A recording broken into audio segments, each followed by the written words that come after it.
Food is for eating and good food is to be enjoyed. I think food is actually very beautiful in itself. Hello everyone, welcome back to my channel. In today's vlog, I'm going to share my lunch and dinner recipes along with my secret recipe of basic masala that I make for preparing curries and vegetables. Let's start with the stuffed capsicum. So here I've taken some oil and in goes cumin seeds, that is zira, and here I have taken 2 onions. I have finely chopped the onions. In goes the onion and saute them for 3 to 4 minutes. It may take 2 to 3 minutes. Once our onions are caramelized, I'll be adding the pre-boiled potatoes. I have boiled 4 potatoes. You just need to mash the potatoes, just roughly mash the potatoes, and at this moment you can add few other vegetables as well. You can add paneer cubes, or like me, I have added some sweet corns. These were the frozen ones. You can add carrots, you can add broccoli or tofu as well. So in goes some dry spices or routine spices like cumin powder, Kashmiri red chili powder, turmeric powder and some salt. And yes, you can also add some chaat masala or amchur powder at this moment. And yes, I have also grated some ginger as it helps in digestion. It is good for our digestion. Now just saute it for 2 to 3 minutes and our basic filling for our capsicum is ready. And last but not the least, here goes a handful of coriander leaves. And now we are going to stuff our capsicums. I have cut them into lengthwise as shown into 2 halves. Just fill them. And on the other hand, I have preheated my oven at 200 degrees centigrade as I am going to bake these capsicums. Or else you can just simply pour some oil into a non-stick or any other pan and you just saute them on high for 5 minutes, and then with the lid on you can just turn your flame on lower side and cover them and let it cook for another 5 minutes. Your delicious, yummy stuffed capsicums will be ready. So just before popping them into the oven, I have just added some cheese on the top. And yes, it is all ready to pop up into the oven. So here they go. Just for 10 minutes. Wow, beautiful, isn't it? Now let's move on to my secret masala. So for which here I have taken 6 big size onions. I am going to roughly chop them as shown. Into a pressure cooker, I have just added 2 teaspoons of oil and in goes my roughly chopped onions along with a handful of garlic and roughly chopped ginger with some salt, and in goes 4 big sized tomatoes. And here goes our routine spices: cumin powder, coriander powder, turmeric powder, Kashmiri red chili powder, some garam masala powder, along with chilies. If you want, you can add green chilies as well, or you can add curry leaves as well. I have also added some green chilies. Give it a good mix and add a 1/4 cup of water, or else you can just simply use pureed tomatoes if you do not want to add water. Now cover it and let it cook for 2 whistles only, and let the pressure release itself. And yes, this is all we get after 2 whistles.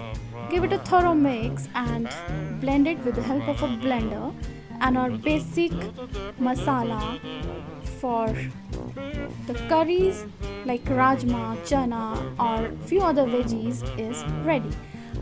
I usually freeze this masala into these silicone ice cube trays, as it is convenient for me to take them out once they are frozen. I'll just ziplock them and will store them into my fridge and will use them as and when it is required, and my quick sabzi or curry will be ready. So let's move on to my dinner. I've already shared the recipe of pizza base without yeast. So here it is. Here goes 2 cups of whole wheat flour along with 1 teaspoon of salt and 1 teaspoon of sugar along with 1 teaspoon of baking powder and half teaspoon of baking soda. And yes, I have also added some chili flakes and oregano, the pizza spice mix. Give it a good mix.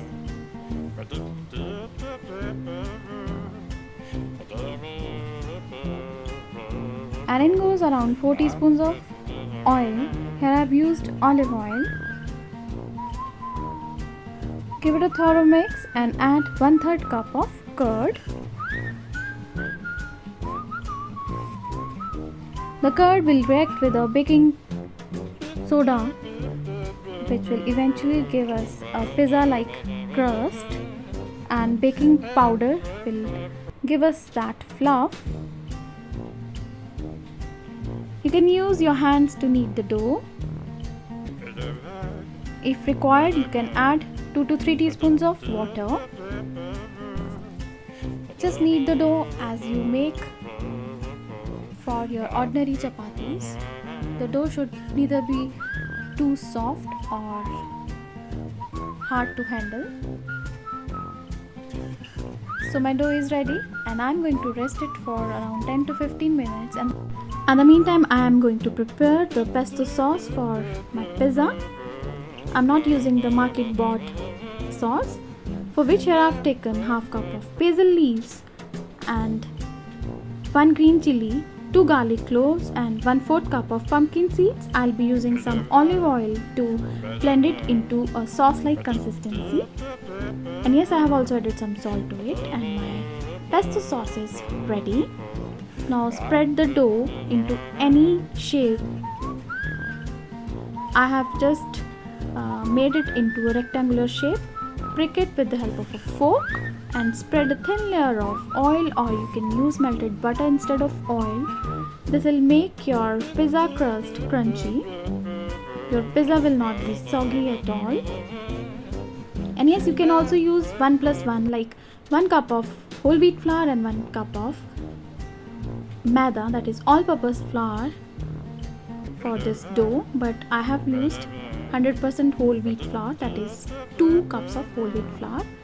Now just spread the pesto sauce evenly along with some mayonnaise.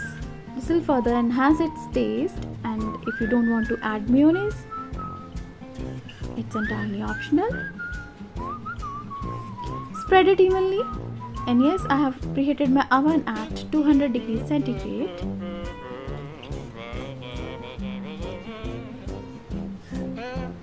And now just add as many veggies as you want.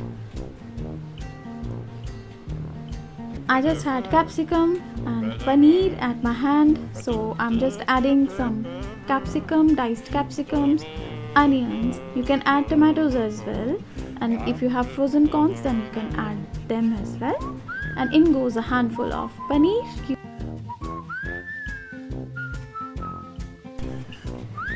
And now we will be adding a handful of cheese, but before adding that, here goes some black pepper powder along with pizza spice mix.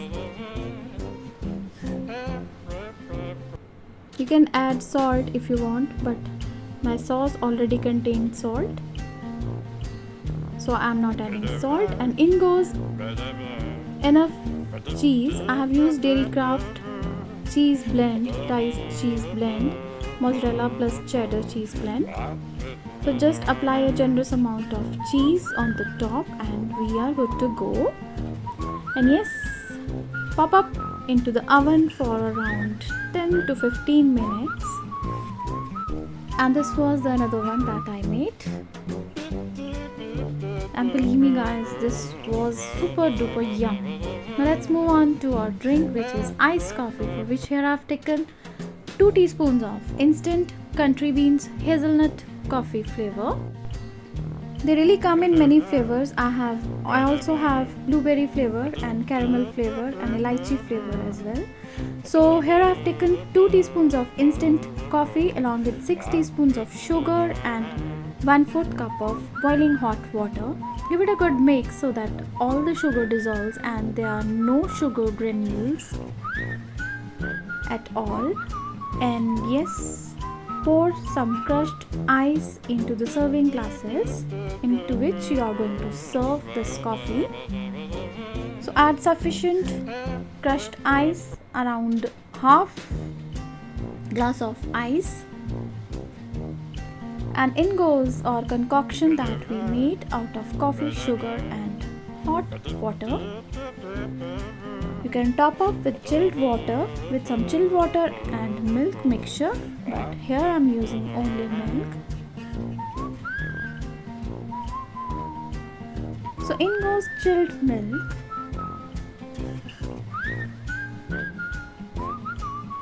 Give it a thorough mix. And yes, my mouth-watering delicious iced coffee, the cafe style iced coffee, is ready. And I really hope that you enjoyed watching my video. And yes, do try these recipes and let me know in the comment section below how they came out. And yes, if you are new to my channel, then please like, subscribe and share my channel. Thanks for watching my video.